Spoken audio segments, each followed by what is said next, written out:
ശരി, ഇപ്പോൾ എരുമേലിയിൽ നിന്ന് മിഥുൻ അയ്യപ്പൻ കൂടി ഒപ്പം ചേരുന്നുണ്ട്.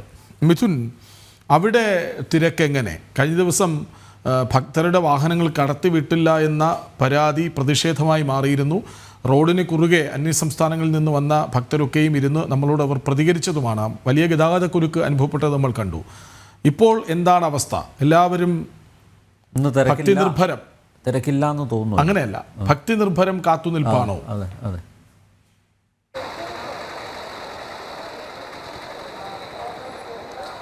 കൃഷ്ണരാജ്, അനിൽ, ഇപ്പോൾ എരുമേലി ഏതാണ്ട് അയ്യപ്പ ഭക്തന്മാർ ഇല്ലാതെ വിജനമായിരിക്കുന്നു എന്ന് തന്നെ വേണം പറയാൻ. കാരണം അയ്യപ്പന്മാരെല്ലാം സന്നിധാനത്തേക്കും അതുപോലെ തന്നെ മകരവിളക്ക് ദർശിക്കുന്നതിന് വേണ്ടിയുള്ള ഇടങ്ങളിലേക്കും അതിന് സാധ്യമായ ഇടങ്ങളിലേക്കുമായി എരുമേലിയിൽ നിന്ന് പോയി കഴിഞ്ഞിരിക്കുന്നു.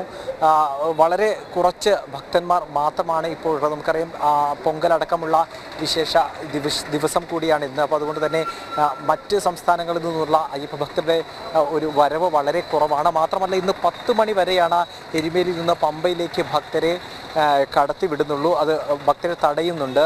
അവിടുത്തെ ശബരിമലയിലെ സന്നിധാനത്തെയും മറ്റിടങ്ങളിലെയും തിരക്ക് നിയന്ത്രിക്കുന്നതിന് വേണ്ടി അത്തരത്തിൽ ഒരു നിയന്ത്രണമാണ് ഏർപ്പെടുത്തിയിരിക്കുന്നത്. അതുകൊണ്ട് തന്നെ 10 മണി വരെയാണ് എരുമേലിയിൽ നിന്ന് വാഹനങ്ങൾ പമ്പയിലേക്ക് നിലയ്ക്കലിലേക്കുമെല്ലാം കടത്തിവിടുന്നുള്ളൂ. അതുകൊണ്ട് തന്നെ അയ്യപ്പന്മാരുടെ കഴിഞ്ഞ ദിവസം രാത്രിയോടുകൂടി തന്നെ, അല്ലെങ്കിൽ ഇന്ന് 10 മണിക്ക് മുമ്പ് തന്നെ പരമാവധി ഭക്തരെല്ലാം തന്നെ മകരവിളക്ക് ദർശിക്കുന്നതിന് വേണ്ടി അതാത് ഇടങ്ങളിലേക്ക് പോയി കഴിഞ്ഞു.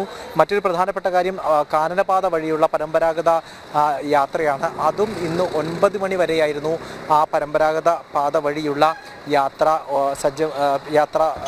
അനുവദിച്ചിരുന്നത്. ആ 9 മണി വരെ, 9 മണിക്ക് ശേഷം അഴുത വഴിയുള്ള പരമ്പരാഗത കാനനപാതയിലൂടെയുള്ള യാത്രയും നിയന്ത്രണം ഏർപ്പെടുത്തിയിട്ടുണ്ട്. അത് ഇപ്പോൾ താൽക്കാലികമായി നിർത്തിവെച്ചിരിക്കുകയാണ്.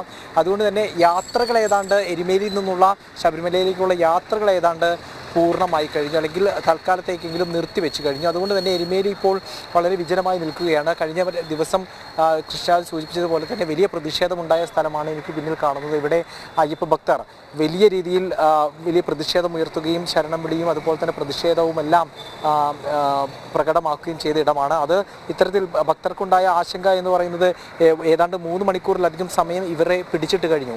വെർച്വൽ ബുക്കിങ്ങും അതുപോലെ തന്നെ സ്പോട്ട് ബുക്കിംഗ് എല്ലാം ചെയ്ത് എത്തിയിരിക്കുന്ന ഭക്തർ 3 മണിക്കൂറോളം ഒരു ഇത്തരത്തിലുള്ള പാർക്കിംഗ് കേന്ദ്രത്ത് പിടിച്ചിടപ്പെടുക എന്ന് പറയുന്നത് അവർക്ക് വലിയ രീതിയിലുള്ള ആശങ്ക ഉണ്ടാക്കുന്ന കാര്യമാണ്. അതിൽ നിന്നെല്ലാം വലിയ രീതിയിലുള്ള പ്രതിഷേധങ്ങളിലേക്ക് വരെ ആ ആശങ്ക ചെന്നെത്തി എന്നുള്ളതാണ് കഴിഞ്ഞ ദിവസത്തെ കാഴ്ച. പക്ഷേ ഇന്ന് ഭക്തരെല്ലാം തന്നെ എരുമേലിയിൽ നിന്ന് ഒഴിഞ്ഞിരിക്കുന്നു.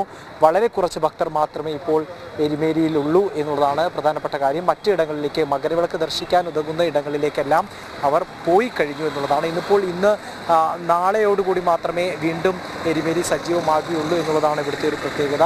മറ്റ് ചടങ്ങുകളോ മറ്റ് പ്രധാനപ്പെട്ട മറ്റു കാര്യങ്ങളോ ഒന്നും എരുമേലിയെ സംബന്ധിച്ചിടത്തോളം ഇന്നില്ല എന്നുള്ളത് ഒരു പ്രധാനപ്പെട്ട കാര്യമാണ്. അതുകൊണ്ട് തന്നെ ഭക്തജനങ്ങൾ ഒഴിഞ്ഞ ഒരു എരുമേലിയാണ്. പേട്ടത്തുള്ളലിൻ്റെ വാദ്യഘോഷങ്ങളോ ശരണമന്ത്രങ്ങളോ ഒക്കെ വളരെ ചെറിയ തോതിൽ മാത്രമേ ഇവിടെ നിന്ന് ഇപ്പോൾ ദർശിക്കാൻ സാധിക്കുന്നുള്ളൂ.